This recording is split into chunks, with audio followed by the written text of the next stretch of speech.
the north corner of Holyhead Island. This is North Stack. We're here on a spring tide, and the tide is now ebbing, it's going out.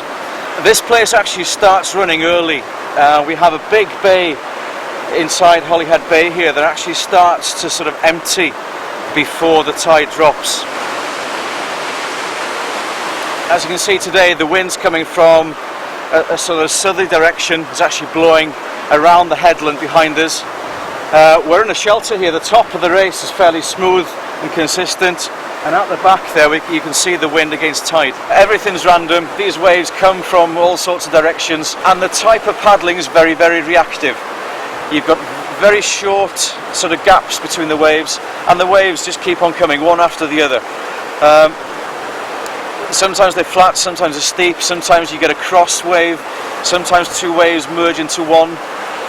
You could be surfing on a wonderfully clean face, and then a diagonal wave cuts across your wave. And you have to react to all this sort of stuff. It's fun to surf because every wave's different. Every wave starts in its own little particular way, finishes in its own particular way, and you have to just somehow feel the water, feel the wave, and make the best out of it. Because these waves are so close together, it actually gives you very, very little time to catch them. If everything's in control, you can sit there and actually turn around and look over your shoulder, and you can see them approaching, and then you can pick the best wave. Sometimes things get a little bit more intense, and you tend not to look around so much. So then all the visual clues are in front of you, and you're looking at the back of the wave that's in front, and if that feels quite steep, it's likely to be a steep wave coming behind you. So it's the depth, the trough, and the steepness of the back of the wave that's the biggest indication. The bow of the kayak will start high, will drop down, and if you really feel it starting to drop and possibly even dig into the back of the wave, then you know there's a good wall coming behind you. It's then a sprint, 2, 3, 4 strokes, and away you go. Ideally, I start off being as proactive as possible. I'll pick the wave, I'll pick the direction I want to surf the wave in. I'll make those choices and hopefully catch that wave. But every wave's different, and then once you're on that wave, it then becomes very reactive. Sometimes the wave works with you, gives you plenty of time, and then you can make the most of it. You can surf around, you can even guess the best way to go. You can actually carve the boat around and go and keep into that trough. Other times it all happens a little bit quick, and you just have to go with the flow and just react to everything going on. On that perfect wave, it's going to lift behind me like a big flat wall of water, and in theory I could choose to go left or right, but it's never like that. That wave is always slightly asymmetric, and on those last few strokes of the acceleration, the wave's going to give me an indication of which side I have to go. If it's breaking from my right hand side, I'll choose to go to the left and actually run the wave out as long as I can. My plan is to stay on the clean green water for as long as possible and maneuver the boat from one green clean place to another.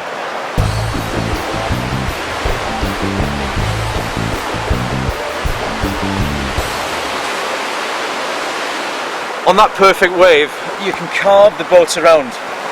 If you have plenty of time, the wave's working with you, you can actually extend out and just gently carve the boat. Both hands can reach out, you gain a little bit of stability off the blade. You can drop that blade cleanly in the water and let it run sort of parallel to the flow of the water, and gently just pressure the blade. And that gives you a nice clean carve on the face of the wave. It doesn't always happen that way. Sometimes the wave will break either onto you, it'll get a little bit steep quickly, and at the end of your power stroke you have to sort of muscle the boat around. You have to pivot the boat at the top of the wave to get you going off in the direction that you want to go. And that pivoting type of stern rudder, I actually sometimes use my elbow on the back deck to gain that extra force, and I can then pull this arm towards me.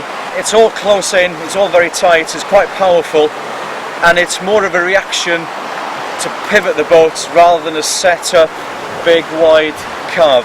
When I've caught that wave, and for instance I've chosen to surf off to the right, as the boat picks up momentum and rides out the wave, I'll actually rudder and edge towards the rudder. This actually gets the boat to grip onto the face of the wave. Rather than keep the flat bottom across the water and the boat to slide, I'll actually edge the boat in and use the chine at the side to give me that grip onto the face of the wave. It also keeps me in balance. To edge the boat square and perpendicular to my sort of spine then gives me the control to drop the edge away or to lift the edge tighter into the wave. If I decide at any point to exit the wave by going up and over the top, I'll edge even further and hard into the wave, ready for a brace or a carve over. By crossing the eddy line out of the eddy and onto the wave, and to keep the momentum of the boat going and to keep the paddle strokes flowing, you can actually edge outside and carve around in the trough. You then have to correct this very quickly onto an inside edge when the kayak actually starts to surf. Putting that outside edge on while sweeping around in that trough does sometimes give you a little bit of a sneaky takeoff and gets you on the wave that you want to go. The other instance is when the wave dies away slightly.